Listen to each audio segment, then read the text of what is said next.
to make sure every stroke had purpose and anything that I put on it had a reason, and that it spoke to somebody, or it spoke to, whoever was looking at it.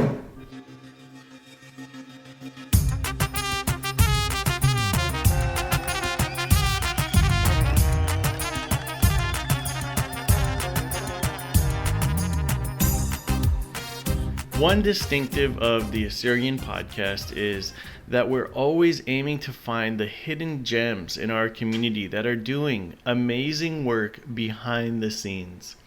Today's guest is an architect who has designed some of the most awe-inspiring experiences, ranging from the London House in Chicago all the way to our very own Assyrian Podcast logo.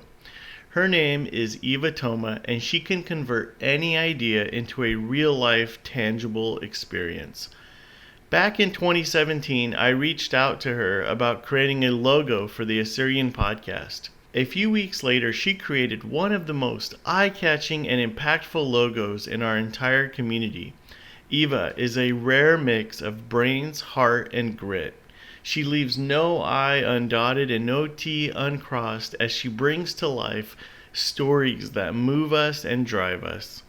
This is Steve, and I'm so excited to bring this episode to you. It's been 3 years in the making. I know you're going to absolutely love getting to know Eva. Before we get into the interview, support for this week's episode of the Assyrian Podcast is brought to you by Tony Kalogerakos and the Injury Lawyers of Illinois and New York. If you know anyone who's been in a serious accident, please reach out to Tony Kalogerakos. Tony has been recognized as a top 40 lawyer and a rising star by Super Lawyers publication and has obtained multiple multi-million-dollar awards. Tony can be reached at injuryrights.com or 847-982-9516. This episode is also sponsored by the Oshana Partners, a husband and wife real estate team. Are you considering purchasing or selling a home in Arizona or California? John and Rita are available to help make your next real estate decision into a seamless transaction. Contact the Oshanas at 209-968-9519. Get to know them a bit more by checking out their website, theoshanapartners.com. And now, here is Eva Toma.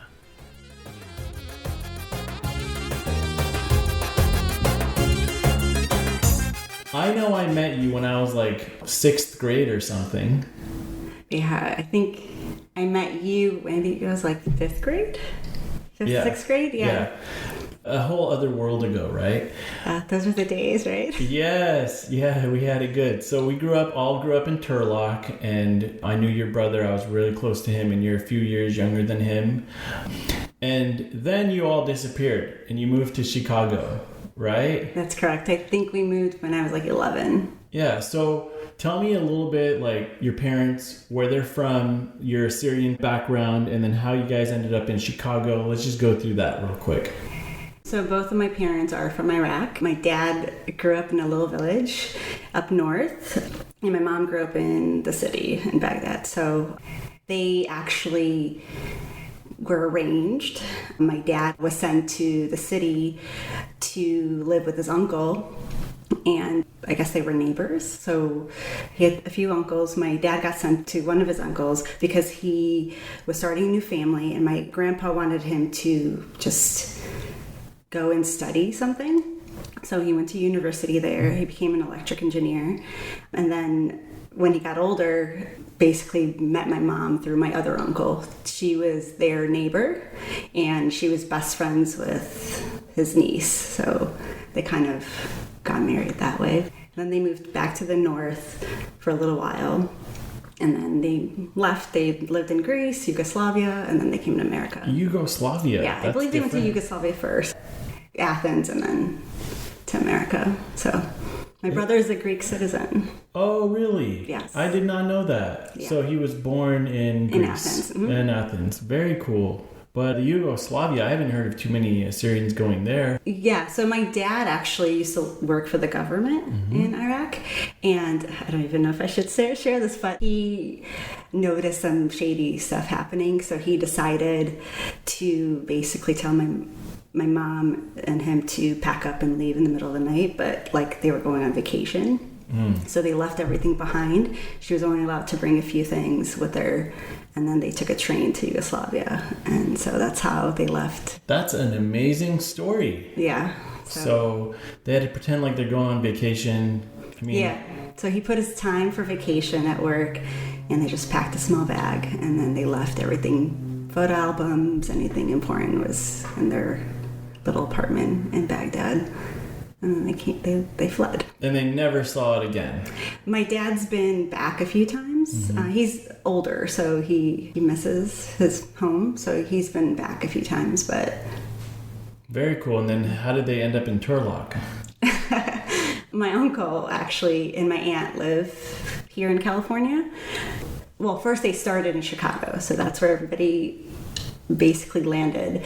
And my uncle was like, oh, I heard there's this place called California and it's nice and warm, so he went first, and then he called my dad and he's like, you have to come to California, this place called Turlock. Well, Modesto and Sears, so it was all in that region, and so we kept moving back and forth because my dad can't leave California, but he always go back to Chicago as well, so you never know, I might come back as well. Good. Hopefully. So you all didn't want to stay in California, and then you went to Chicago, and so you left in what, 6th grade? Yeah, I was 11 years old, and I think, no, it was 7th grade. I was at Turlock Junior High, and yeah, I think that was when I was 11 years old, we left. And then I finally came back when I was in college on my own, my first trip by myself, and I've been back a few times after, but not really to Turlock. You feel more like a Chicago person now than... Yes, for sure. I think I have more of their personality. Yeah, for sure. So, and then you went to middle school and high school, and then you went to the University of Illinois and got a degree in architecture? That's correct. Okay, so this is so awesome. How did you first know you wanted to do architecture? So, it's kind of random, but my dad, like I said, was an electric engineer in Iraq, and when we came to America, my dad used to have all these side jobs, and I remember him drawing on blueprints. Obviously he wasn't getting paid legit on it, but he used to work on the side with some guys, and I just used to like watch him. And I remember he also had a electronic store in Iraq, so he used to always fix stuff on the side when we were in Chicago. So I used to see him like opening up TVs and like putting them together, or like phones or whatever. And one time there was a phone, like one of those like old like wired phones, and he's noticed that I was always interested in what he was doing, and so he's like, you know what, here's a wrench and all the tools, like open that up. And I was like, okay, so I'd open it up, and he's like, now you need to put it back together. And it had to work, so I put it back together, and then it would work. So he would always give me tasks like this, so I was always around him. I think he was my idol, so it's just kind of, and he wasn't always around because he worked multiple jobs, so I just wanted to spend time with him, not knowing that I then love doing art and, you know, working with my hands, and it just being creative and problem solving. And I think that's how I got into architecture, just from my dad. Yeah, I mean, what an amazing influence, and it's always a plus when your pops is your hero, right? He's definitely my hero. He's my favorite person. We're very much alike. Yeah, and when you would do all this taking apart and putting things back together, did you study what you were looking at, like to see how it even fits together and works? Kind of. I think also I'm very visual, so if I see something once or twice, I kind of just remember the way it was put together. Not saying I have like a eidetic memory or anything like that, but it's just something just makes sense to me, like how mechanics come together or a logo comes together or something. Like I just could, when someone's speaking to me in my mind, it's already, it's already producing, and so that's.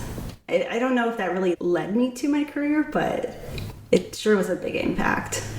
Well, one thing I've noticed about you is when you travel, for example, and you post pictures on your Instagram. Like, I lived in San Francisco for 2 years, and you were there for like a day or two. And I've looked at the photos you've posted, and I'm like, how did she get to that museum? Where did she know? And these photos are amazing.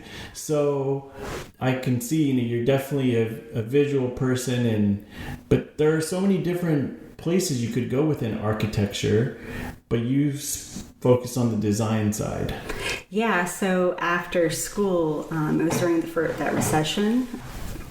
And having several different jobs, I stumbled to this one company, and while I was there, they noticed that I was just really good at design, not just architecture itself. So they kind of put me towards that direction. There were mostly restaurants in that company, so I got to design restaurants all over the world, and I didn't know I was good at it. I didn't know. I just thought like architecture was a big part of my life. So it was nice to merge the two. So with that, I kind of put myself through other tasks within that. So branding, logo, And then I went to an interior design firm that did high-end hotels and boutiques.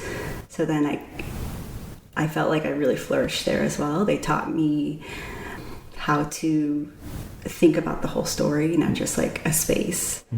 So I think they opened up my eyes to see there's more than what you just see.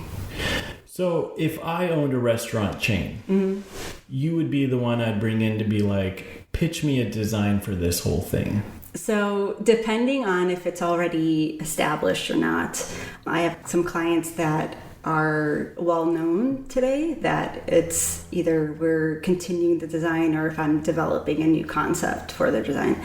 The clients I have today, or the main client I have, is a little bit higher end, and he is opening a new concept. He's like, okay, I need a modern Mexican restaurant here, come up with something. So I then was like, okay, you want a modern Mexican? He's like, oh, I think I want a tortilla machine and, somebody making tortillas and, candy sold. And, I want the bar to be a huge thing. I'm like, okay. So then I go to my little corner and I just put a story behind it. I do my research first just to understand the culture a little bit more.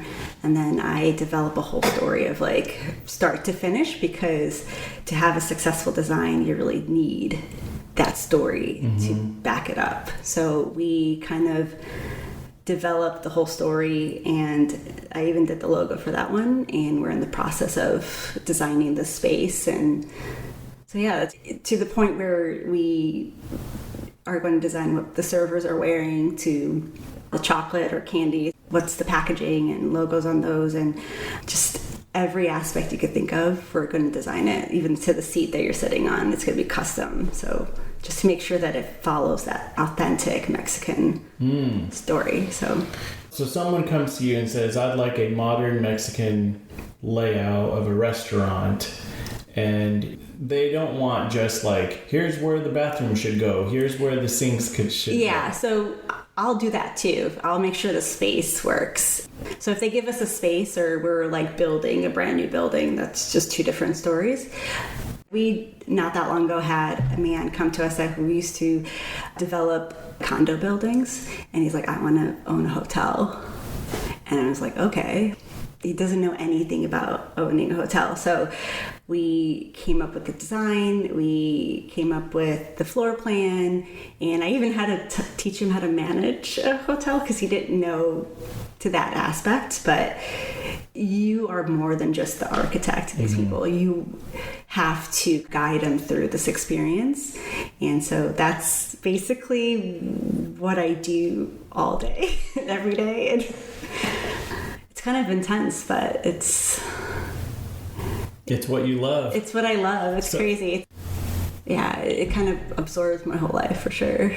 Yeah, really what I'm hearing is you bring so much joy into people's life as they visually have an experience. Yeah, exactly. I feel like we are crafting an experience for sure. Now, obviously, it's mostly joy.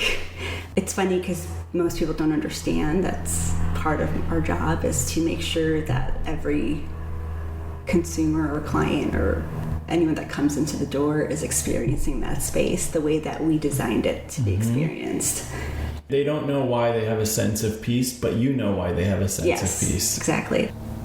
There's something special about that, and who knew I had that power to... Yeah. How much of it was your teachers and how they taught you, and then how much of it is you feel a bit of a gift or an insight there? I think I've always had that part of me.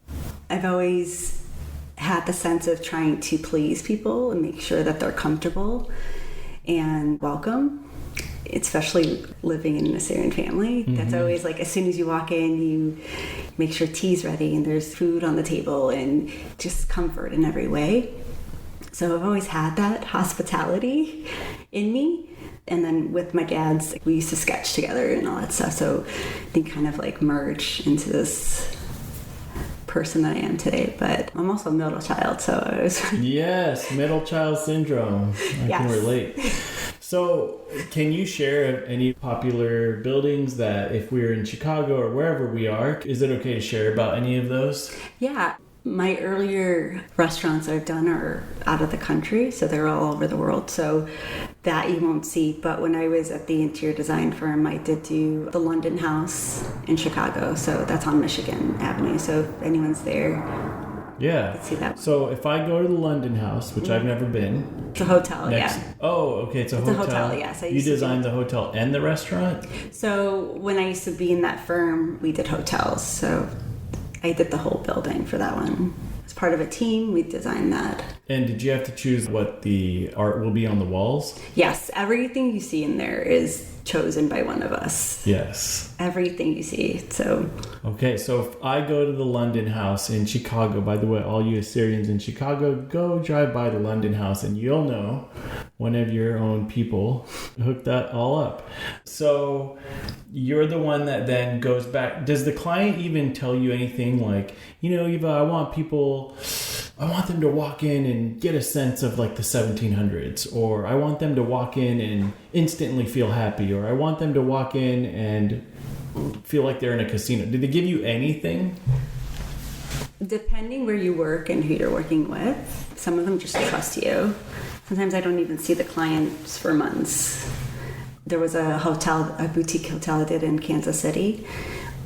It was a fast process, so we had to come up with things really quickly. So we'd meet every week or every 2 weeks, depending on what was going on with their schedule.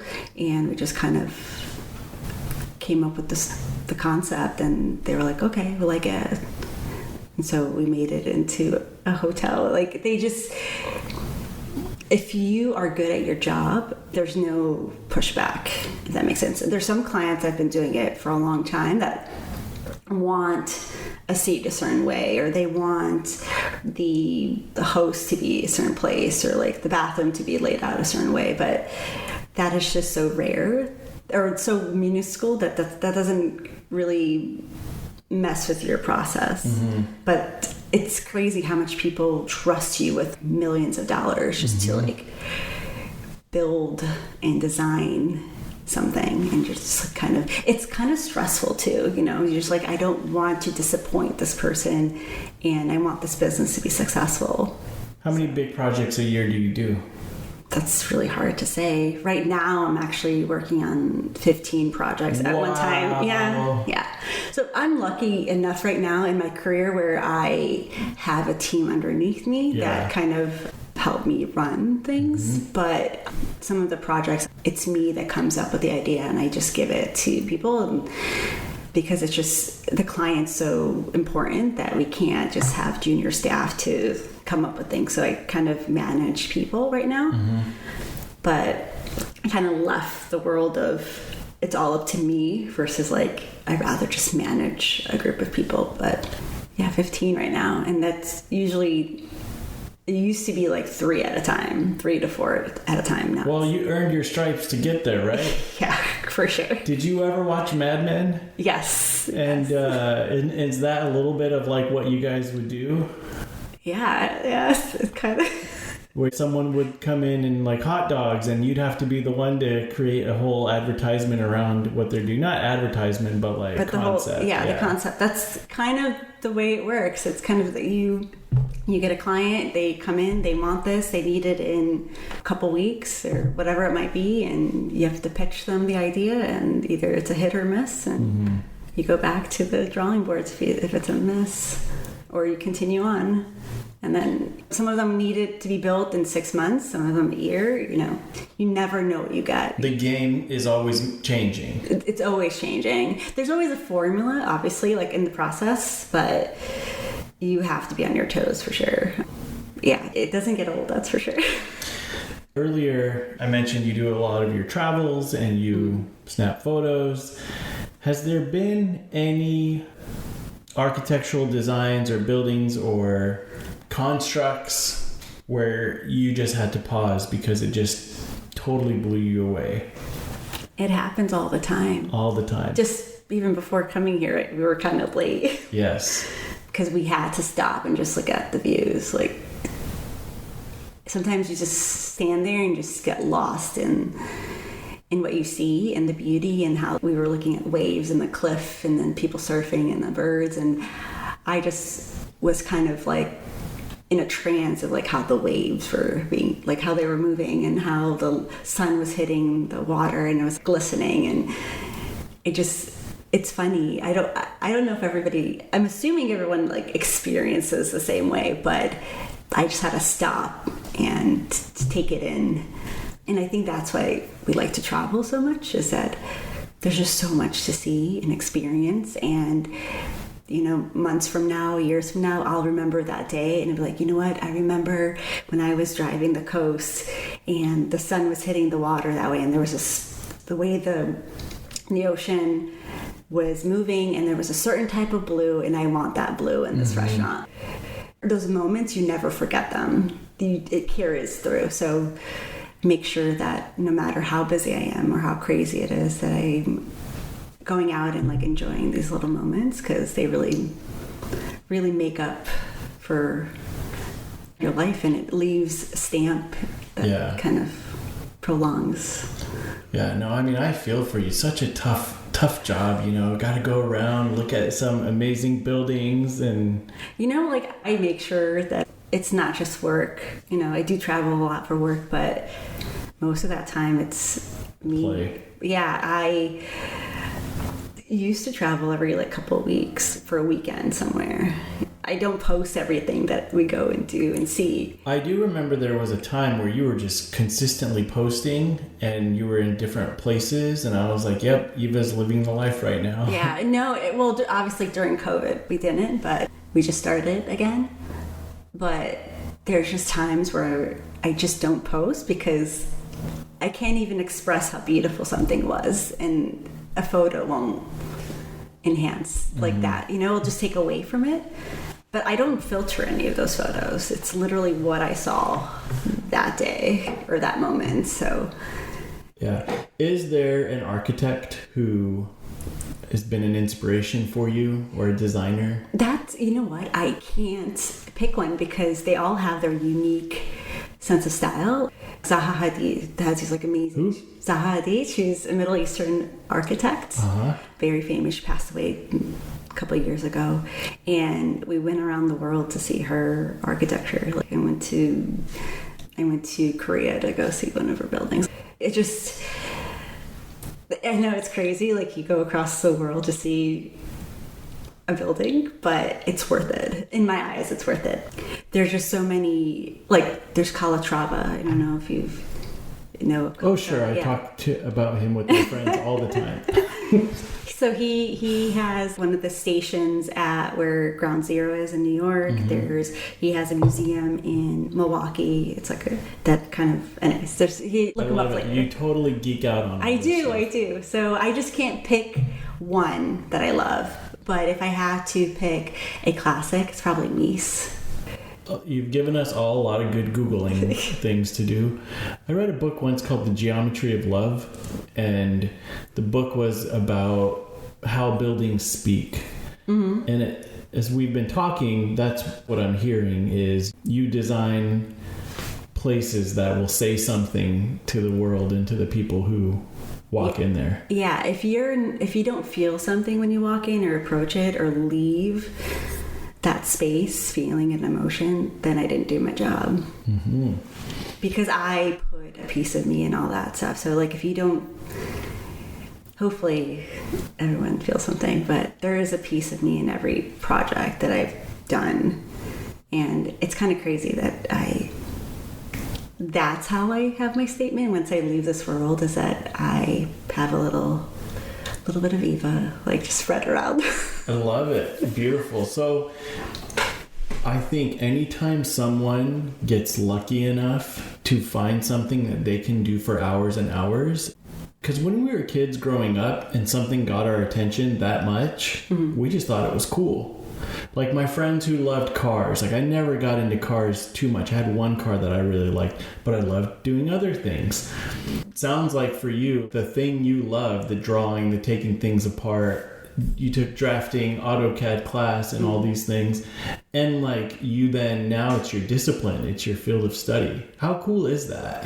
It's super cool. I never thought I would find love in my career.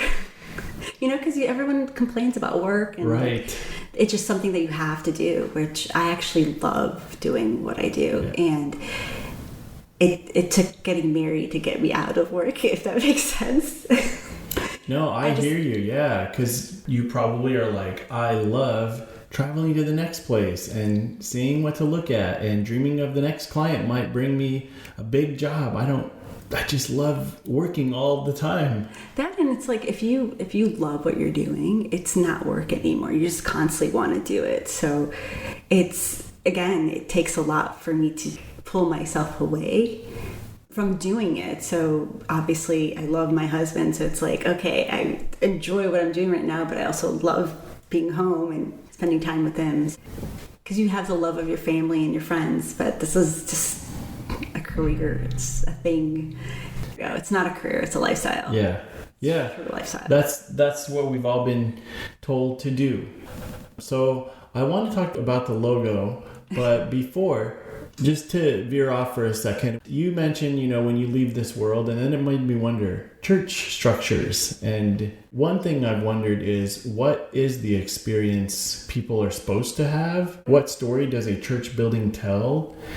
Like there was a while back where a lot of churches were buying malls and then making those malls their new sanctuary, but people didn't feel like they were at church. But have you studied any of church architecture? I have not, but I have done like Byzantine art and all that stuff. So I have done more religious aspects in the art sector. I feel like it's kind of like form and function. Like, does it serve the function? Malls, even if you see them in like a storefront, when you see those, like for me, that if I was I wouldn't be attracted to go there, because it doesn't have that sense of warmth or home to it. So to me, when you do something like that, you're already setting yourself to fail. Mm-hmm. Yeah, I get it. And every church is different. Like it's usually, and we do visit a lot of churches in anywhere we go, or any kind of religious sanctuary or anything like that. But I don't know how to answer that question, really. That's actually more of a me question. I'm interested to know, because it's very personal, I think, too, depending on when you go to and where people. Yeah. I remember when someone explained to me why church buildings are designed with the high ceilings. They had a painting of clouds up there at the top of the ceiling. Mm-hmm. And the idea was that you have heaven right there, and then you have earth there, and that they're all in one place. Mm-hmm. And so when people walk into a church, it should give them the sense of heaven and earth. And that got me thinking, like, church architecture, does anybody revise that? Does anybody think about new designs for church and different ways of communicating? So, I'm sitting here talking to an expert, and I thought, let me raise the question. But I think it's a really difficult question, and maybe I need to come back to this, but I don't know how to express myself with this. But if you go, there's plenty of like modern churches now that you go to that still feel like a church, and it doesn't have the paintings on the ceiling. It doesn't have as high of a ceiling, the stained glass. Yeah, it doesn't have those things. Even when we were in San Francisco the last visit, we randomly went in a church, and it was beautiful. It had high ceilings, but it was very plain inside, but then it had slivers of just glass. And when I was in there, something just came over me, right? And that felt like a church. Like I go into spaces, even though I've gone to mosques and stuff like that, just to experience spaces, and it just takes over. And there's certain buildings and restaurants and anything that you go in there, it just doesn't do anything for you. There's a science to all these types of buildings, and to go into a random, like a church, going to a random storefront, I feel like already you're setting yourself to fail, or I don't know. To me, that's how it is. But I don't know if it's because I also grew up in an Assyrian family and went to a certain church, and it always has to look a certain way. But yeah, I love it. So obviously, like, you've done so many amazing work around the world and in Chicago and restaurants and hotels, and I feel like there's so much more there. And then there's this one thing you did for the Assyrian community, and there's actually been at least a couple things, because if you remember, you made my book cover. I did. Yes, and I remember I had 3 different covers, and then I asked you to review them, and I asked if you asked me, you're like, did an Assyrian make these? And I said no. And you're like, okay, let me come back to you with the design. I'm pretty sure the majority of the people who bought that book bought it for the cover because that cover was amazing. And everything you just shared around, you listen to what the people want to communicate and then you create, that's what you did there. And so back in 2017, around the summer, I had first started throw the idea of a podcast and thinking about an Assyrian podcast, and I needed a logo. So of course, I reached out to you. And do you want to share sort of what was that like for you when I reached out about that? What were you thinking about the whole project? Yeah, when you reached out to me, I was like, okay. You were super busy, because I remember when I reached out, you're like, when do you need it? Time, all that kind of stuff. Yes. Well, I was actually planning my wedding when you reached out, and I asked you what your demographic was. Like, why are you doing a podcast? Like, I needed to know, because I needed to be in your mind. Like, I needed to understand the reason behind it.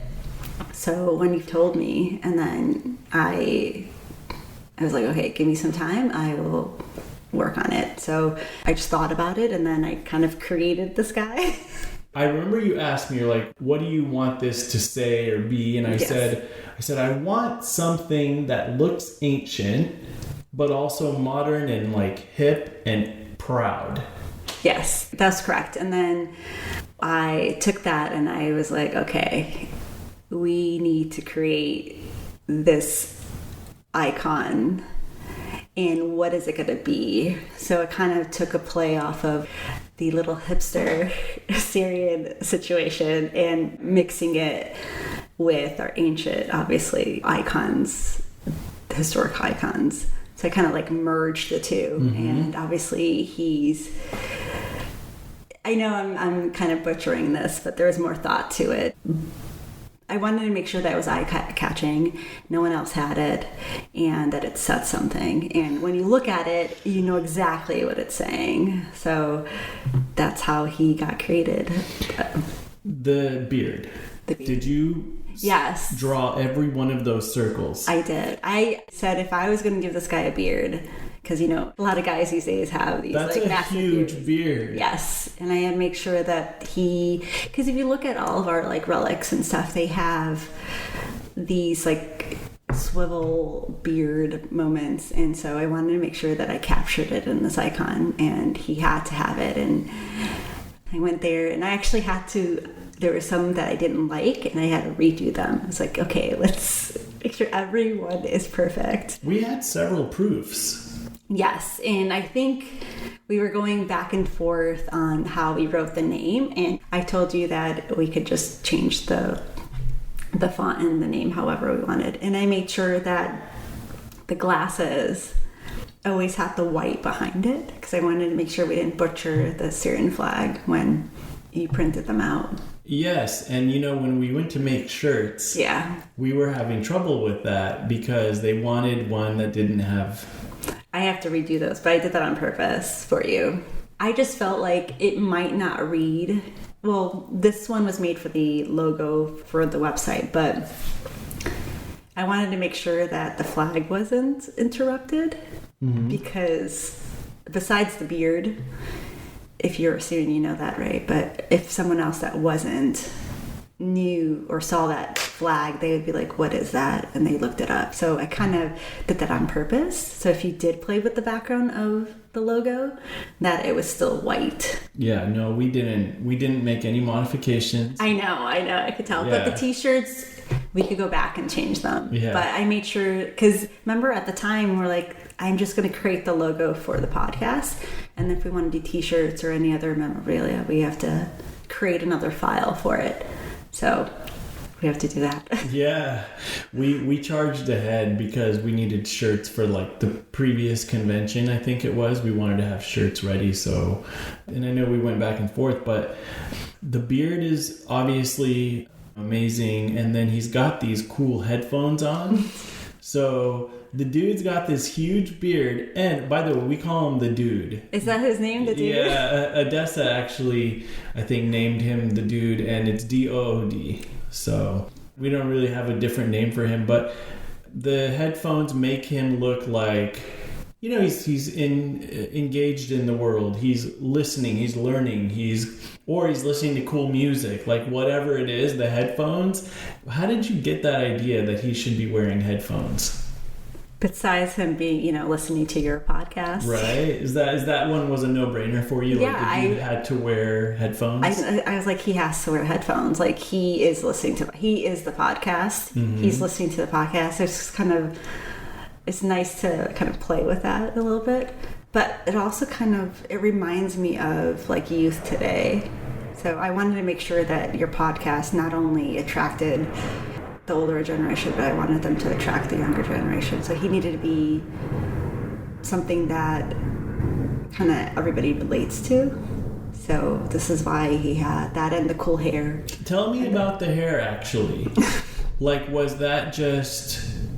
So it's kind of like, not a comb over? I don't even know what... I don't know. I don't do styles of hair, but what is that? Like, that is... I just kind of like thought about... It's kind of wavy. Yes, it's kind of wavy. Kind of has like a little sway over the side, but I wanted him to be hip. I wanted him to be cool. I wanted him to be attractive, if that makes sense. But usually people are drawn to a little bit more of a stylish person. It's totally stylish and it's hip, but it's also something like an old dude could get away with too. Exactly. It's very, you could relate to it.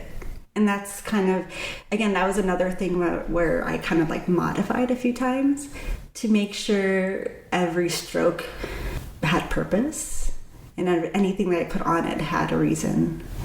And that it spoke to somebody, or it spoke to, whoever was looking at it. And when the Assyrian Podcast then launched and you see your logo on everything, what was that like for you? It was interesting, but I think I'm kind of used to, well, obviously, I have designs everywhere. Was it different because it's in the Assyrian community? It's different because as I was telling you earlier, I don't like the attention. And so when people told me, oh, have you heard of this podcast? And, have you seen I didn't say it was me. Not that I was like embarrassed by it, but I don't like the praise or anything like that. So it's kind of like, yeah, it's cool and all that. And so I kind of like under the radar. But then I started telling some people, like my cousins or something, they're like, oh, and I was like, yeah. Actually, I think you interviewed the Assyrian Journal. Yes. And that's when people were like, wait, it was you? I'm like, yeah. Oh, so I mentioned it on there? Yeah, I didn't tell people until they read that. And so that's when my actual family, or not my parents or anything like that, but people outside of my immediate family found out that I did this. And now they're really gonna know. Yeah. The thing is, we've always wanted to highlight people who have made an impact in the community, or people who have just accomplished really amazing things, because those are stories that we don't hear as much. I think there's some Assyrians have done like really awesome stuff, and maybe few people in their community know. So to me, you're the perfect person to have on the podcast, even if you hadn't created the logo. I think the reason why I've always reached out to you too is because of the way you carry yourself, who you are. I know if I reach out to you for something, you're not going to give me like a cookie cutter response. That it's going to be some depth to it and expertise, and that's what you see with the logo. And people have like totally stolen the logo and slapped it on all kinds of other stuff, but you're the originator of that logo. You're too kind. You're so nice. I have noticed a few that are similar to this one. Like, great. Like, it inspired someone else to do something. So thank you for whoever did it, like taking you as inspiration out there. Even when we started the Assyrian podcast, we talked about, it's just a matter of time till other podcasts come out or other things, and they're might do better than what we're doing or do something similar. And it was always a good thing, because we want people to help us improve, and we also want people to do good things. And so if they're creating stuff that's similar, although if your artwork and this logo, I think people should reach out to you and say, hey, we'd like to use this, or we'd love a variation of it, or whatever.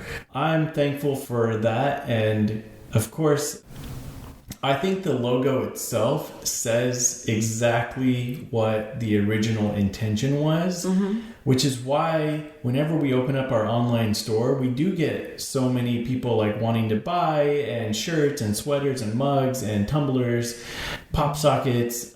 But we don't keep up with the demand as much, because this whole thing has been a fun project to inspire our community. But I'm very thankful that you put the heart and energy and effort into it. Oh, thank you. That's really sweet. I'm happy to do it. The other piece, just because I've got you on this show now, and the dude's nose is sort of like an average looking nose, which is good. Did you have any thought on the nose, or was it more? I didn't want people to focus on that. So I feel like sometimes when you do a character of some sort of logo, there's certain things that you want to focus on. So I didn't want to focus on that. I know that's usually something that Assyrian people are, that's a characteristic that people have. I just didn't want that to be part of it. So I wanted to focus on this region because of the history of his beard, and then, his hair and his glasses and his headphones to be today modern. So it's just kind of the balance of south of his nose is history, and north of his nose was kind of like today's. Oh, yeah. Wow. I never thought of that. Yeah, so it's kind of like a merge of, yes, transition a little bit. Wow, this is so cool. Looking at artwork with Eva Toma. You should have your own YouTube channel. We need to get... I'd be horrible. I'm the worst at this. Just explaining art. I'm sure you would be really... Or interpreting or... Interpretation of... Everyone has a different interpretation to it. It'd be interesting to hear what people post their interpretation of this. That's true. We'll put that as a question.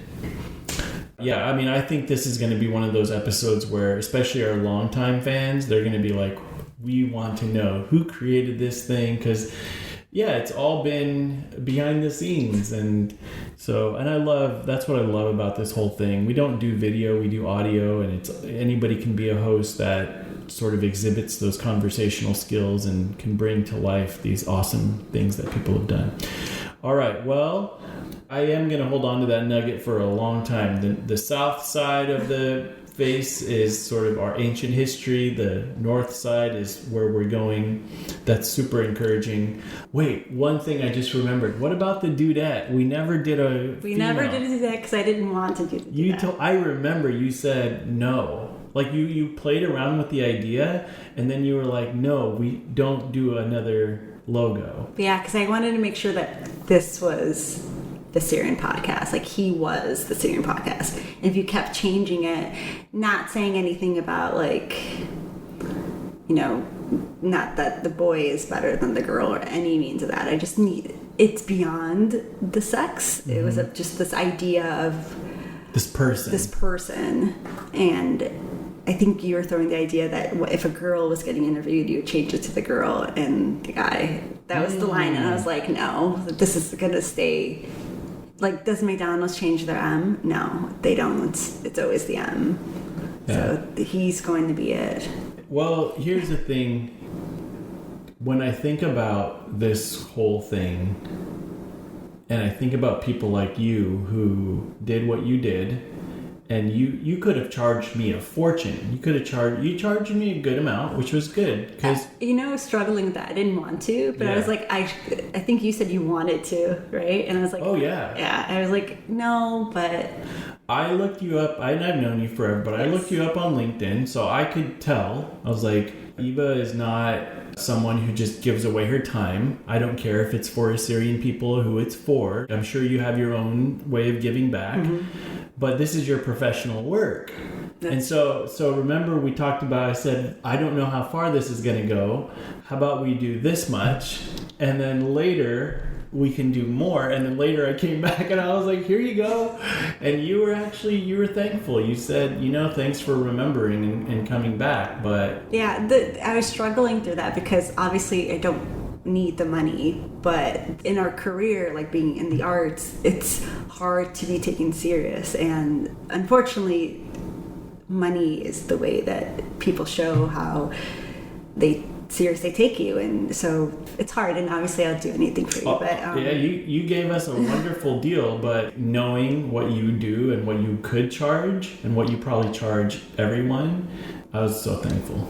You're welcome. Again, I do that in time. And it's always it's never about the money for me. I wanted to make sure that what I created was successful, and because I had a time crunch and didn't have much time, I wanted to make sure that it was like worth what you were putting together. If you hadn't have created the logo and made it the way you did, I don't think the podcast would have taken off the way it did. And I say that because, yes, we had really good content, especially to launch. It was an intention of like, we had to have some household names so that we could hit broad audience. But I wanted to do something that was professional. Mm-hmm. It wasn't just someone who likes to do design on the side or for fun. So you just killed it. So I can't thank you enough for everything you've done. I think the Assyrian Podcast followers and fans and listeners and family owe you a lot for creating such a beautiful thing for us. Well, you're welcome. I think your success is because of your content. I think the logo just kind of gave it a personality, or a face, if you want to say. But you're welcome. And maybe that's a good question to ask the audience. Is it the logo or the content? I'm pretty sure it's the content. That'll be one of our stories this week. Is there anything you think we ought to cover? Anything else you'd like to cover? I gotta say, throughout my career, because we're talking about the logo, is that I've dabbled in branding and logo for my other companies I used to work for, and I've been kind of pushing that towards this current company. So it's kind of started. It's like the passion like that I had, that it's beyond just the space. So now we're kind of opening, this department where we're branding clients and, PR for our own company and managing that. And so this kind of helped step up my game on that part of my career. So I got to say thank you to you as well. So cool. It's always nice when it's like mutually beneficial. So one of the things we like to ask people on the Assyrian podcast is if you could say anything to all the Assyrians that are listening, what would you say to them? I would say strive for the best. Don't forget about your passions. And just work hard. And you'll get there. Love it. All right, Eva. This was everything I was hoping it would be. So thank you for giving us a sliver into your background, your education, and then telling us all of the things that went into creating the dude. Thank you so much. Thank you for having me.